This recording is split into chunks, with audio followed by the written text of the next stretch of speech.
bahawa jangan gunakan masjid sebagai gelanggang politik.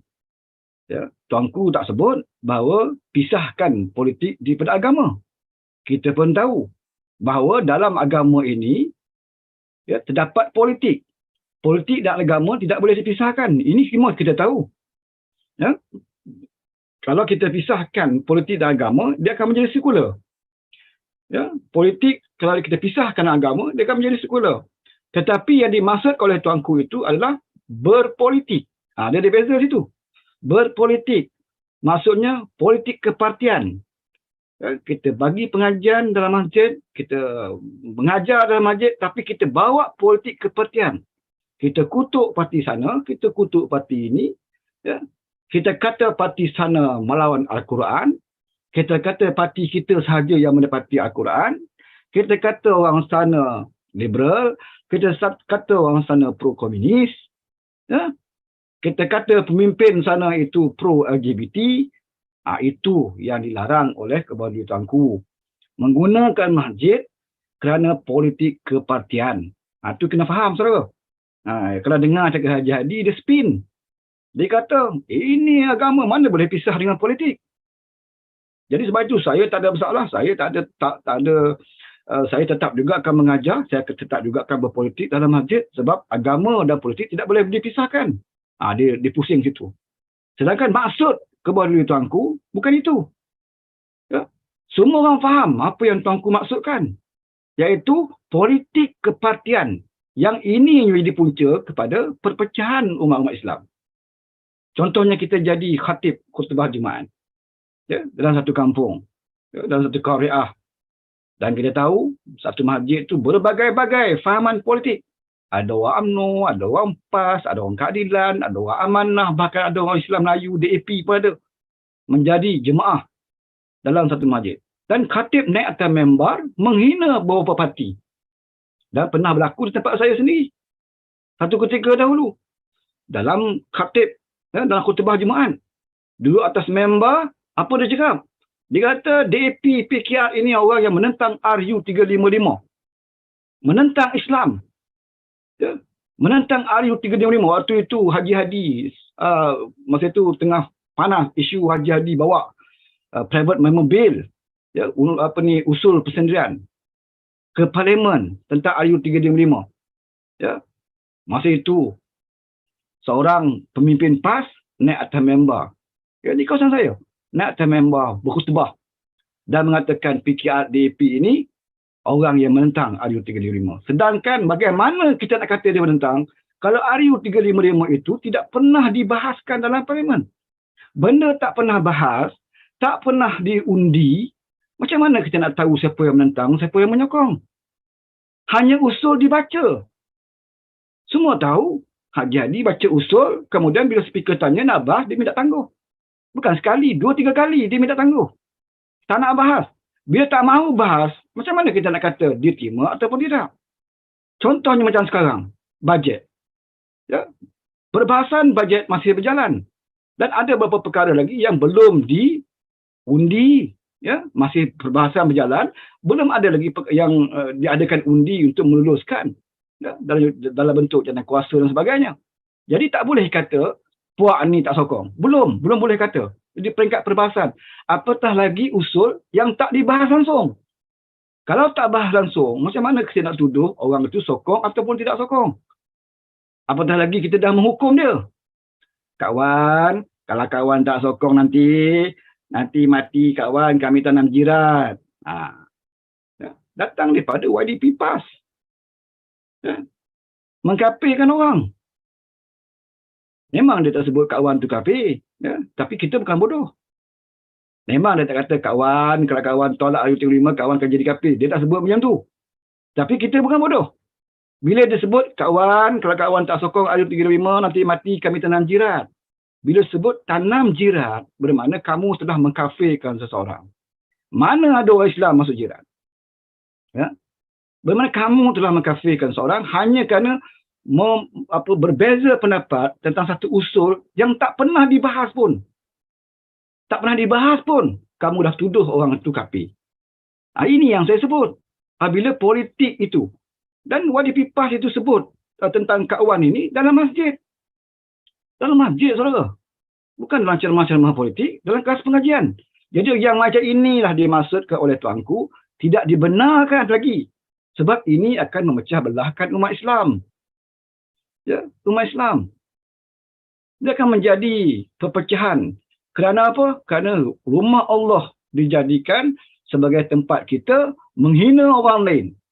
Kita saja yang betul, parti kita saja yang betul. Parti kita saja yang ikut Islam, parti orang lain tak ikut Islam. Siapa berbeza dengan parti kita, kita nak tanam masuk jiran. Ini tak boleh, saudara. Tak boleh diamalkan. Cukuplah peristiwa Memali menjadi pengajaran kepada kita. Punca dia satu mulut yang jahat, mulut yang busuk, yang memecah belahkan umat Islam. Ya. Daripada mula semayang 2 imam, sembelihan orang UMNO tidak sah, ya.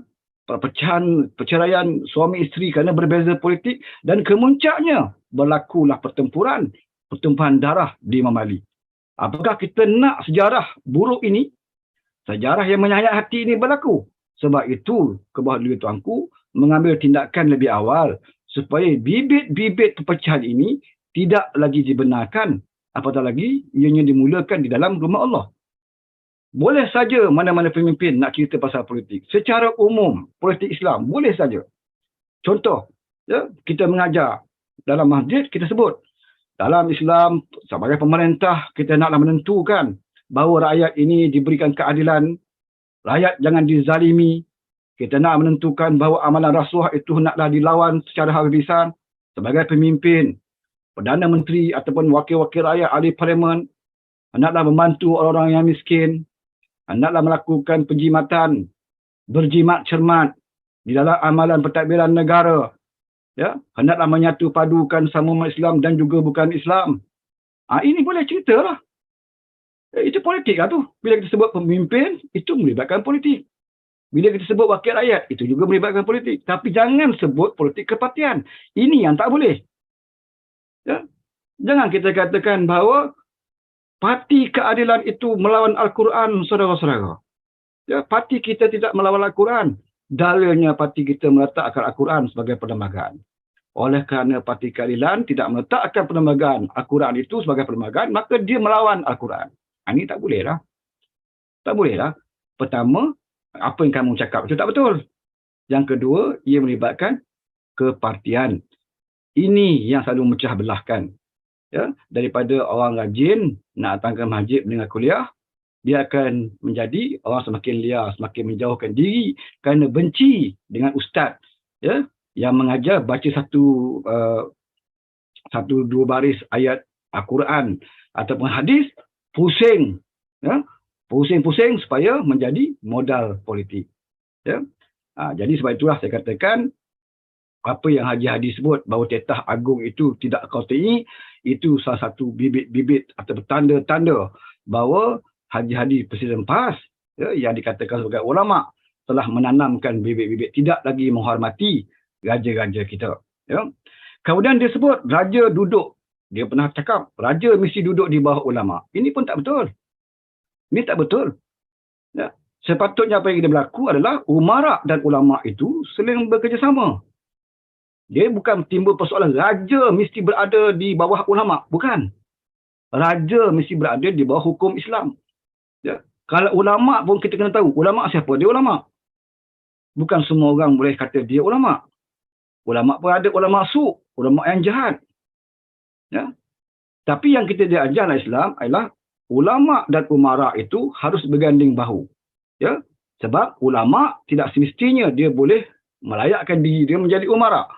Dia mahir dalam bidang agama, dia mahir dari segi hukum, tetapi dia mungkin tidak mahir dari segi pentadbiran. Dia mungkin tidak mahir dari segi ekonomi. Maka dia tidak boleh menjadi pemimpin. Dia tidak boleh jadi umara. Tetapi dia boleh menasihati umara. Ya? Dia boleh menasihati umara dari segi macam mana nak melaksanakan syiar Islam, mengembangkan syiar Islam, ya, dari segi hukum dan sebagainya. Dia kena berdamping rapat dengan umara.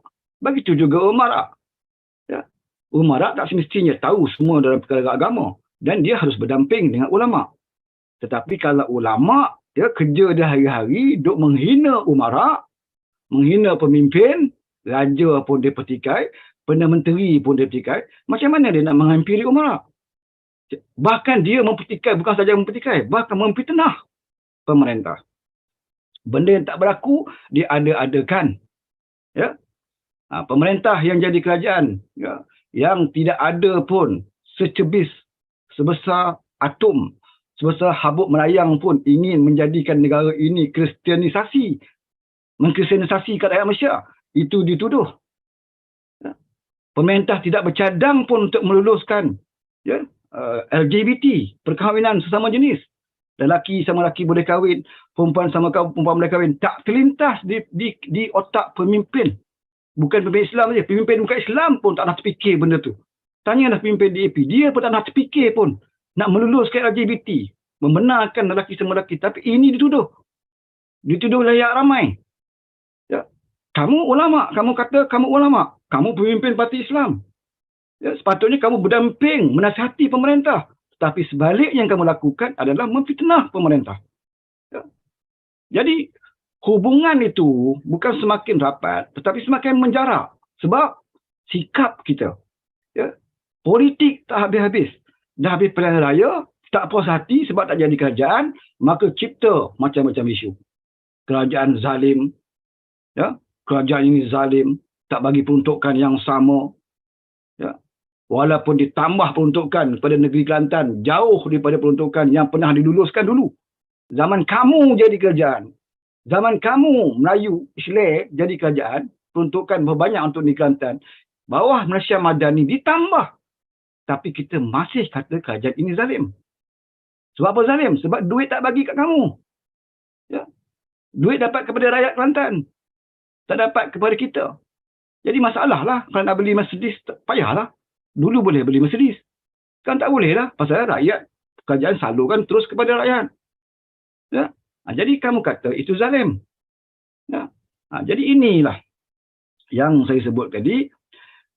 Bila hujah mengatakan bahawa raja duduk di bawah ulama', itu tak betul. Ya? Raja memerlukan ulama', ya, untuk menasihatinya. Dan ulama' juga mesti mendampingi umarak. Ya, kalau Nabi Musa, ya, Tuhan suruh perintah menghadap Firaun. Ya, walaupun Firaun zalim, tapi Nabi Musa tidak hanya, ya, mengkritik ataupun menghentam Firaun di luar-luar. Bahkan dia menghadap. Ya, tetapi berbeza dengan hari ini, ulama menyalak di luar sana. Pumpang-pumpang kat luar. Bila berdepan dengan pemimpin dalam parlimen, tak pernah sekali pun hadir. Bila berdepan dengan soal jawab bersama dengan Perdana Menteri. Bila Perdana Menteri ada, dia hilang. Bila Perdana Menteri tak ada, dia masuk berkokok. Ya? Macam yang jantan. Ya? Habis keluar mengapak. Keluar taji-taji semua. Ya? Dialah hebat. Ya? Bila ada Perdana Menteri, hilang.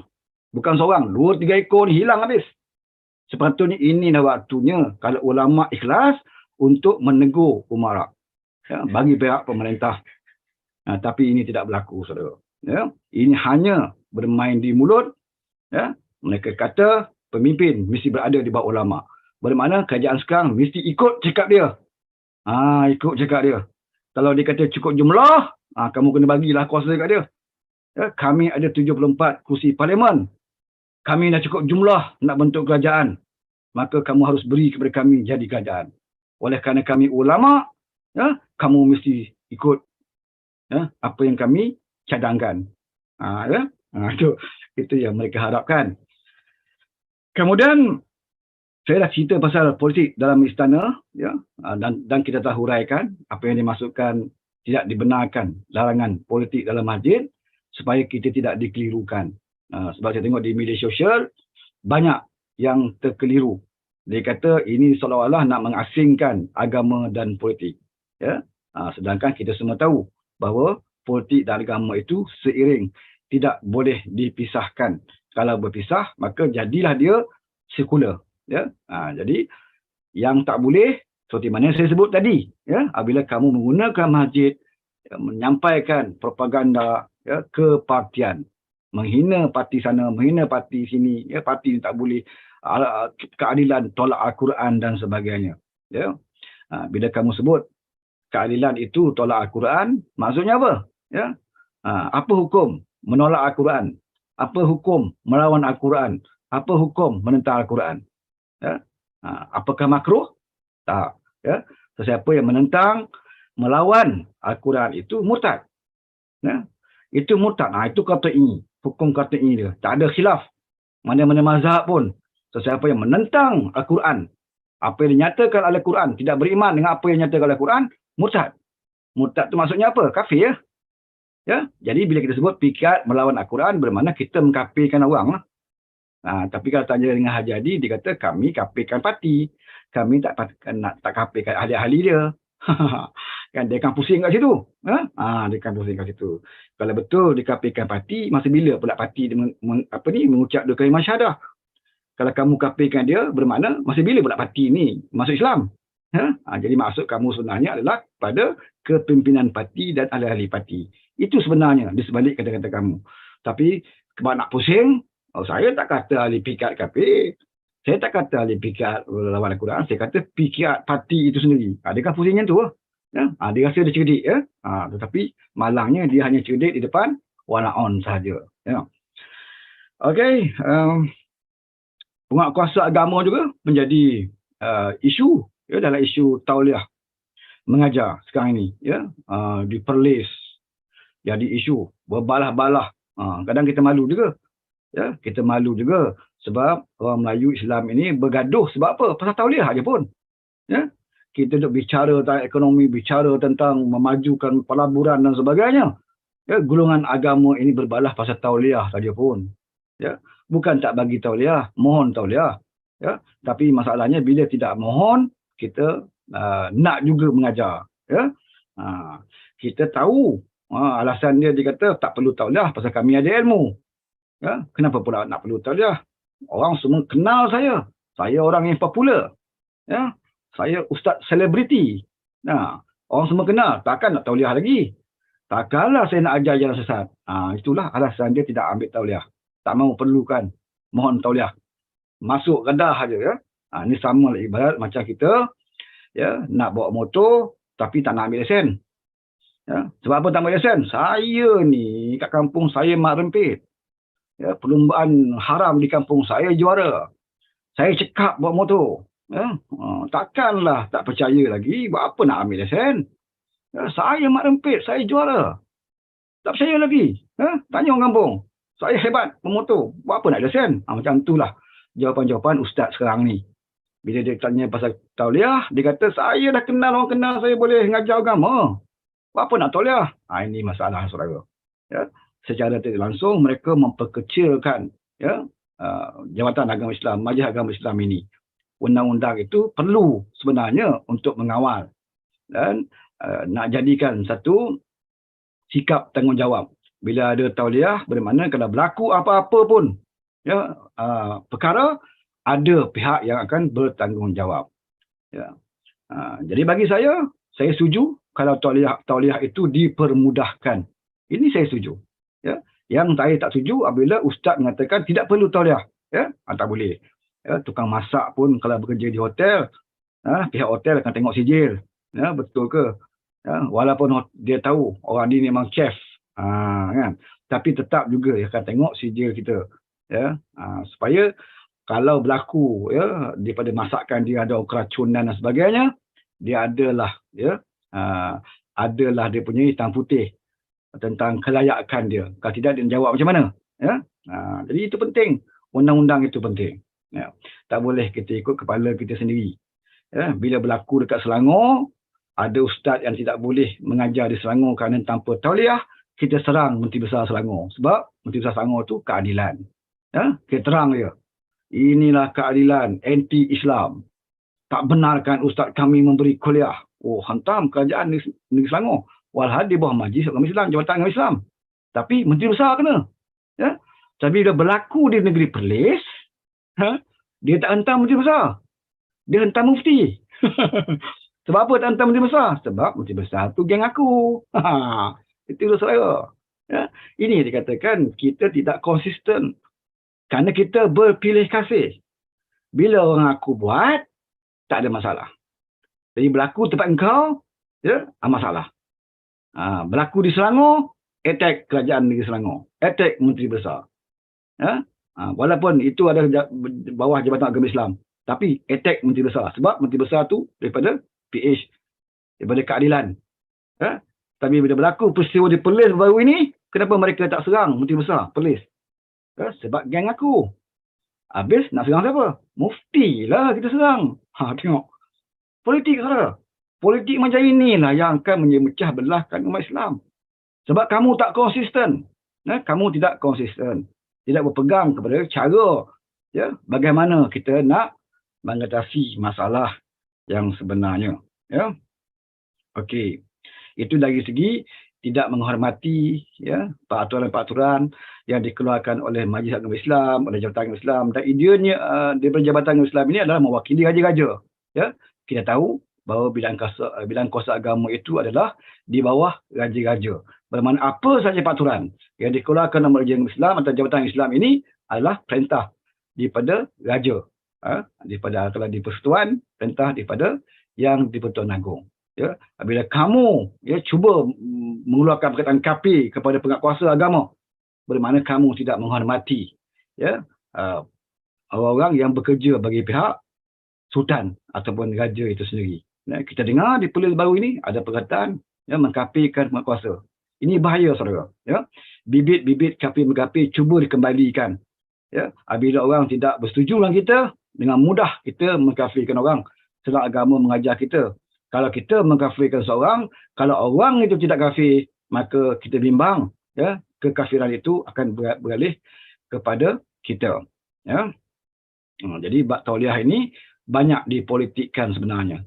Kalau tanya peribadi saya suka supaya tauliah ini jangan diperketatkan, dipermudahkan supaya lebih ramai orang boleh mengajar. Tetapi bila dapat tauliah tentu ada punya garis panduan. Kita dah bagi tauliah kat dia, ataupun sebelum kita nak serah tauliah kat dia, kita nak bagi tahu bahawa kamu mengajar, kamu kalau nak cerita pasal politik, boleh. Tetapi politik yang secara umum, tentang kebaikan pentadbiran, berpolitik secara Islam. Tetapi jangan sesekali menyebut mana-mana parti. Kerana dalam qariah itu, jemaah itu kamu harus hormati bahawa mereka ini terdiri pada berbagai-bagai penyokong parti. Ya, kita tahu bahawa parti politik bukannya agama. Ya, dia tidak melibatkan akidah, dia hanya wadah. Wadah dalam politik untuk mencapai cita-cita kita. Kalau kita gunakan parti politik kita untuk mencapai cita-cita Islam, cita-cita yang baik, maka parti itu baiklah. Ya, tidak semestinya kamu kena letak dalam perlembagaan. Kalau kamu tempek saja dalam perlembagaan, tapi kalau kamu tidak laksanakan, maka tidak ada guna. Ya. Kamu letaklah apa pun dalam perlembagaan kamu selagi tidak bercanggah dengan Al-Quran dan hadis, maka harus. Ya, harus. Tak perlu kita kata wajib letak dalam perlembagaan. Tak. Letaklah apa pun dalam perlembagaan parti. Selagi dia tidak bertentangan dengan Al-Quran dan hadis, maka hukumnya harus. Yang paling penting adalah apa yang kamu laksanakan. Ya, bukan apa yang terkandung ataupun yang tercetak di dalam perlembagaan. Ya. Kalau seketul babi pun, kalau kita balut dengan plastik dan label halal, tetap juga babi. Tetap juga haram, walaupun dia tempek situ halal oleh tetap juga tak boleh. Begitulah parti politik. Ya. Pelaksanaan itu. Ya. Kalau macam parti keadilan, memang tidak meletakkan Al-Quran, hadis, ijma' ulama' qiyah macam parti PAS. Ya. Tapi kita berusaha melaksanakan apa yang Islam ajar. Ya? Apa yang Islam suruh. Pertamanya, menegakkan keadilan. Sedaya upaya kita buat. Ya? Melawan kezaliman. Sedaya upaya kita cuba laksanakan. Ya? Berjimat-jimat, jangan membazir. Sedaya upaya kita laksanakan bila kita ada kuasa. Ya? Membantu orang miskin. Sedaya upaya kita cuba usahakan. Ya? Seperti mana yang Datuk Seri boleh umumkan. Kalau boleh nak cari sifar kemiskinan tegar. Ya? Sifar. Bukannya bagi semua dunia, dalam dunia yang tak ada orang miskin. Tak ada. Ini kemiskinan tegar. Kemiskinan tegar ni bermakna ada yang terlalu miskin. Sebab miskin ni sampai kiamat akan ada orang miskin. Tetapi kemiskinan tegar itu boleh kita atasi. Kalau kita bersungguh-sungguh. Ya, dan juga mempunyai political will. Ya, kekuatan keupayaan politik kita, keberanian politik kita untuk melaksanakannya. Walaupun dalam parti kita tidak meletakkan Al-Quran dan hadis, tetapi kita berusaha untuk melaksanakan apa yang diperintahkan oleh Al-Quran dan hadis. Ya? Jangan fitnah. Ya? Ini kan dalam perlembagaan parti, Al-Quran, hadis, ijma' ulama', tapi mulut kita siang malam duk fitnah, duk maki orang. Ya?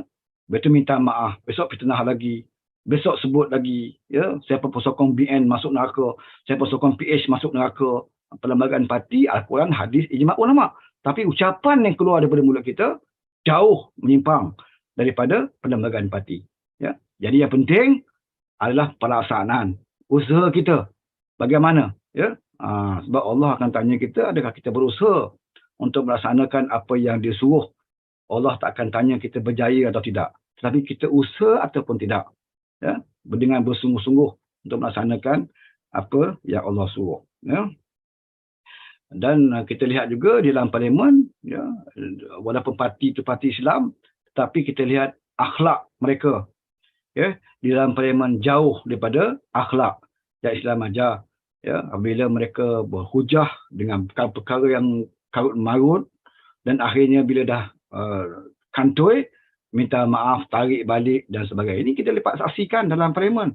Ya, perhimpunan yang tidak ada kena mengenai LGBT, kita kata perhimpunan LGBT. Bila kita suruh bawa bukti, bawa fakta, tak tahu, tak pasti, kemudian tarik balik. Sedangkan perkataan itu dah keluar. Kita dah tuduh kepada satu kumpulan yang tak ada kena mengena LGBT. Kita tuduh mereka berhimpun kerana LGBT. Kita dah sakiti hati-hati mereka. Kemudian bila kita tanya betul tak betul, tak pasti. Bermakna kamu bercakap benda yang tak pasti. Ya? Kemudian kamu tarik balik. Okeylah dari segi undang-undang dalam parlimen, tarik balik okeylah. Tapi masalahnya berapa ramai yang telah pun hati-hati mereka terguris dengan tuduhan-tuduhan kamu. Ya, kamu tak fikir itu semua. Ya. Okey. Dan juga seperti mana selain daripada tuduhan LGBT, banyak lagi lah, ya, kita tengok mereka menyatakan dalam parlimen benda yang tak ada kena mengena. Ya, dan ada separuhnya dah tak pun dijawab oleh Datuk Seri Anwar Ibrahim sendiri, ya. Bila tuduhan kepada beliau zalim dan sebagainya, dan Anwar jawab dari segi fakta, dengan angka sekali, berapa peruntukan diberi kepada Kelantan, berapa peruntukan diberi kepada Terengganu, berapa peruntukan diberi Kedah, berapa peruntukan diberi kepada Negeri Perlis. Dia sebut dengan angka-angka dia sekali. Ya. Jadi macam mana kita nak berhujah, kita tidak bawa fakta, kita tidak bawa angka, tetapi yang kita fitnah itu mampu bawa hujah, mampu bawa fakta. Ya. Kemudian kita pun senyap, ya, senyap, supaya walau-walau di bawah hanya pakai cakap kita. Ya. Jawapan daripada Perdana Menteri kamu sembunyikan, kamu tak dedahkan kepada penyokong-penyokong kamu. Ini tidak berlaku adil sebenarnya, ya, tidak berlaku adil. Hanya kamu nakkan kepentingan politik. Ya. Contohnya baru-baru ini, ya, ahli parlimen daripada Besut saya, ya, bekas Hakim Syai, yang dia dibuang, bukan dibuang lah. Dia diminta bercuti keluar daripada parlimen untuk 2 hari, kan? 2 hari ke 3 hari. Yang dia mempertikaikan dari segi kaedah bahasa Inggeris tu, kan? Dari isu bahasa Inggeris dalam undang-undang. Ya? Kemudian dia diperintahkan keluar oleh speaker. Ya? Dia buat sidang media di luar parlimen, dia kata apa? Dia kata, saya pejuang bahasa Melayu. Saya pejuang bahasa kebangsaan. Saya tak kisah saya dibuang parlimen, asalkan saya boleh memperjuangkan bahasa. Ya? Bahasa kebangsaan. Ini adalah bahasa yang dilindungi oleh perlembagaan. Itu kata-kata dia di luar parlimen dalam PC dia. Sedangkan apa yang berlaku, dia diminta keluar dari parlimen bukan kerana tentang isu bahasa itu. Ya, isu bahasa itu dah jelas. Dah dijawab oleh Timbalan Menteri waktu itu. Ya? Timbalan Menteri Undang-Undang. Dah jelas. Ya? Dia diminta keluar meninggalkan Dewan kerana dia tidak mematuhi arahan speaker. Apabila speaker suruh duduk, dia tidak mahu duduk.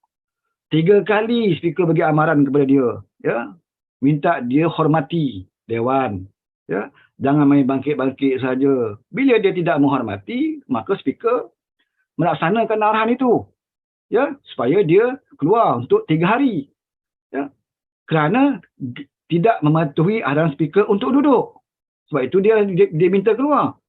Tetapi bila keluar dari parlimen, dia berbohong, ya, duduk dalam parti Islam. Tapi berbohong, saudara. Berbohong pula terang-terang. Dia lupa ke bahawa persidangan parlimen itu diadakan secara live, semua orang dengar, satu dunia boleh tahu. Ya. Kenapa dia diminta keluar? Semua orang tahu. Tetapi dia masih lagi nak menegakkan benang basah. Ya. Bercerita buat sidang media, saya berjuang untuk bahasa Melayu, saya mempertikaikan bahasa macam lah, dan saya akhirnya diminta keluar. Bukan kerana isu tu dah selesai, dah dijawab oleh menteri pun. Isu kerana kamu degil, tak mau dengar arahan speaker. Itu sebab itu kamu diminta keluar. Ini jelas pembohongan, saudara. Dan ini yang berlaku dalam politik negara kita. Dan kita rasa malang lah, ya, bila penyokong-penyokong walaupun ini, ya, masih lagi percaya kepada pemimpin-pemimpin seperti ini. Ya. Mereka sanggup diperbodohkan oleh pemimpin-pemimpin seperti ini, yang memutarbelit apa yang berlaku sebenarnya, ya, kerana untuk menegakkan benang basah. Mungkin dia kerana rasa dia malu, ya, untuk nak jaga maruah dia sanggup membodohkan kita. Apakah kita sanggup diperbodohkan hanya kerana menjaga maruah seorang ahli parlimen? Ini kita harus fikirkan, ya. Jadi saya rasa cukup sampai di sini. Okey. Puak Pas berpakaian Arab Jahiliah. Ini kawan kita lah, bukan saya cakap, ya. Kawan saya kat TikTok. Kemudian di Facebook kita ada Bakar Jailani. PN Pas katak di bawah tempurung. Itu komen daripada Datuk Seri Anwar lah. Bagusnya Datuk Seri Anwar ni, bila wartawan tanya apakah komen Datuk Seri tentang lawatan di Arab Saudi yang dihentam teruk oleh pemanggang. Ya? Datuk Seri tak nak, dia boleh jawab, kalau nak tunjukkan dia boleh jawab dengan hebat, ataupun dengan dia boleh tunjuklah kehebatan dia. Dia cakap dia jumpa dengan pemimpin OIC, jumpa dengan Liga Arab, dia boleh tarik beberapa pelaburan, dia boleh cerita, ya, dia boleh cerita, dia sempurnakan umrah, dia boleh cerita, tapi dia tak nak naikkan diri dia, sekadar dia jawab, tak apalah, biarlah dia tuduh apa pun, ya. Ibarat seperti kata buah tempurung, ya, pemikiran jumut yang tak boleh berfikir luas seperti itu, ya. Sebab mereka berfikir bahawa nak bangunkan negara ini, nak majukan ekonomi ini, lawatan mesti jumpa Raja Arab. Kita kena bersalam, kita kena peluk Raja Arab dulu, baru boleh bawa pelabur. Kita kena masuk dalam Kaabah dulu, baru boleh kita majukan ekonomi negara. Ini pemikiran mereka. Ya? Sekarang Anwar buktikan bahawa tak perlu kita jumpa Raja Arab pun, tak perlu kita jumpa, ya, putera Arab sebagainya, ya, kalau ada halangan. Ya? Dan tak perlu juga, ya, kita jadikan syarat kena masuk dalam Kaabah. Ya. Yang pentingnya, apakah tugas misi kita ke sana? Ya, misi pertama dia melakukan ibadah umrah. Dia laksanakan dengan baik. Ya, mendapat layanan VIP, yang kawalannya ramai. Ya. Daripada airport lagi dia dapat kawalan. Duduk hotel royal. Ya, untuk VIP, tetamu-tamu dunia. Maknanya diraihkan sebagai pemimpin dunia. Dan dia dapat berjumpa dengan pelabur-pelabur, berjumpa dengan OIC, dengan Liga Arab dan sebagainya. Cuma tidak berkesempatan bertemu dengan Raja, itu tidak ada masalah. Boleh berjumpa dalam masa. Yang pentingnya, apa yang rakyat dapat dia bawa balik. Itu yang penting. Ya? Kalau kita dapat masuk Kaabah pun, kalau akhirnya keluar pada Kaabah, kita masuk Sungai Buloh, tak guna juga. Ya? Masuk Kaabah pun, keluar Kaabah, terlibat dengan jannah wibawa, tak guna juga. Ya, bukan itu isunya, saudara. Ya. Ada lagi yang lebih penting. Ini maksud Anwar agar kita jangan jadi katak buah tempurung. Ya. Dia orang kadang dengki. Ya. Kekuatannya kalau Anwar tak dapat jumpa Raja Arab pun dia boleh lakukan umrah. Ya. Ada lebay seorang lagi tu dah berapa tahun dah tak dapat pergi umrah ni. Ya. Ya, ada ulama seorang ni. Tak boleh pergi umrah. Pasal dikatakan tanah haram mengharamkan kakinya ke tanah haram. Ya. Malang sungguhlah. Ya. Mudah-mudahan nauzubillah lah, supaya kita tidak termasuk dalam golongan orang yang diharamkan diterima di bumi Mekah. Ya. Jadi adalah something wrong lah kalau kita tidak boleh menjak kaki kita di tanah haram. Adalah benda-benda yang tak betul. Ya. Jadi muhasabah. Ya. Kamu duk kutuk orang liberal, LGBT apa semua, dia orang lepas dah pergi umrah. Dia orang lepas dah pergi, ya, laksanakan tugas dia sebagai pemimpin. Ya, dia boleh lakukan ibadah. Yang kita duk kutuk orang kota, kita sendiri pun kaki kita tak boleh nak masuk ke Mekah. Ya, patut malulah. Ya, malu. Okey, cukup sampai di sini. Bateri saya pun dah habis. InsyaAllah kita jumpa lagi dari masa. Terima kasih banyak kepada rakan-rakan, terutamanya di TikTok yang sempat bersama dengan saya pada awal pagi ini dan juga di channel YouTube. Dan bagi mereka yang belum subscribe, ya, channel Fauzuddin Channel, Saya jemput untuk anda subscribe dan kongsikan, sharekan seluas mungkin penerangan kita ya dari masa ke semasa. Dan juga bagi mereka yang ada di TikTok yang belum follow saya TikTok, saya tak apa aktif sangat di TikTok ya. Bagi budak muda lah yang aktif. Terima kasih banyak. Yang ada juga kawan kita bagi gift ni pun ya. Terima kasih banyaklah kepada anda semua ya. Yang penting penerangan kita sampai seluas mungkin. Itu yang lebih penting ya. Dan kita akan hadapi dan kita akan jawab satu persatu tomahan daripada pembangkang. Jangan kita harapkan PMX saja nak jawab semua perkara. Ya, walaupun kita tahu ada segi kelemahan dari segi penerangan, komunikasi yang difahamkan agak slow kan. Tapi mau tak mau, ya, tak boleh kita tunggu. Ya, selagi kita boleh mampu pertahankan kerajaan ini, kita akan pertahankan. Ya, kerana nak mendapatkan kejayaan tidak mudah. Ya. Dan mempertahankan kemenangan itu lebih sukar ya, daripada kita mendapatkan kemenangan. Sekian, wabillahi taufiq wal hidayah. Wassalamualaikum warahmatullahi wabarakatuh.